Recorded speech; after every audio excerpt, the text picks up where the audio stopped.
മഞ്ഞ ഉപ്പുമാവിന് വേണ്ടി മഞ്ഞ ഉപ്പുമാവ്, അതായത് അമേരിക്കയിൽ നിന്ന് വരുന്ന ചോളം ഉപ്പുമാവിന് വേണ്ടി മതപരിവർത്തനം ചെയ്ത ആളുകൾ, മതം മാറിയ ആളുകൾ കേരളത്തിലുണ്ട്. എന്റെയൊക്കെ നാട്ടിലുണ്ട്. എടാ, ഈ മഞ്ഞ ഉപ്പുമാവ് പോലും നിന്റെ പരിക്കകത്തില്ലാഞ്ഞിട്ടല്ലാടാ അവനത് തിന്നാൻ ഞങ്ങളുടെ വീട്ടിലോട്ട് വന്നു. ഈ മഞ്ഞ ഉപ്പുമാവ് നീ കൊടുക്കുവാണെങ്കിൽ ഞങ്ങൾക്ക് ആ മഞ്ഞ ഉപ്പുമാവ് കൊടുക്കേണ്ട ഗതികേടുണ്ടായിരുന്നു. അതുപോലും കൊടുക്കാൻ നിവൃത്തിയില്ലാതെ നിന്റെ പിള്ളേര് പട്ടിണി കടന്നിട്ട് ഞങ്ങളുടെ വീട്ടിൽ ആ മഞ്ഞ ഉപ്പാവ് തേടി അവർ വന്നെങ്കിൽ, അതുകൊണ്ട് ദൈവത്തെ ഓർത്ത് ഇങ്ങനെയുള്ള അബദ്ധങ്ങളൊന്നും ഇനി എന്ത് ചെയ്യരുത്, നിങ്ങൾ ആരോടും പറയരുത്. ഞങ്ങൾ 500 രൂപയും കഞ്ഞിയും പയറും കൊടുത്ത് ആരെങ്കിലും മാറ്റുന്നു എന്ന് നിങ്ങൾക്ക് ആക്ഷേപം ഉണ്ടെങ്കിൽ നിങ്ങൾ 1000 രൂപയും ചിക്കൻ ഫ്രൈയും കൊടുത്ത് അവരെ തിരിച്ചു കൊണ്ടുപോയാൽ മതി.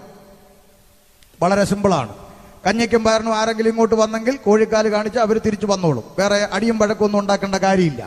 ഇനി വേണമെങ്കിൽ ഞാനൊരു ഓഫർ തരാം. ഇവിടെ ഒരു പന്തലുണ്ട്, ഇവിടെ കുറെ പ്രാർത്ഥിക്കുന്ന ആളുകൾ ഇരിപ്പുണ്ട്. നിങ്ങളൊരു കോഴിക്കാലോ അല്ലെങ്കിൽ 1000 രൂപ 2000 രൂപ കാണിച്ച് ഈ പന്തലിന്റെ അകത്തുനിന്ന് ഒരു 50 എണ്ണത്തെ കൊണ്ടുപോകാൻ നിങ്ങൾക്ക് ഒക്കുമെങ്കിൽ നിങ്ങൾ കൊണ്ടുപോയിക്കോ. അതിന്റെ പേരിൽ നാളെ ഇവിടെ ഹർത്താലില്ല, നാളെ ഇവിടെ അടിയും വഴക്കും പ്രശ്നമൊന്നുമില്ല.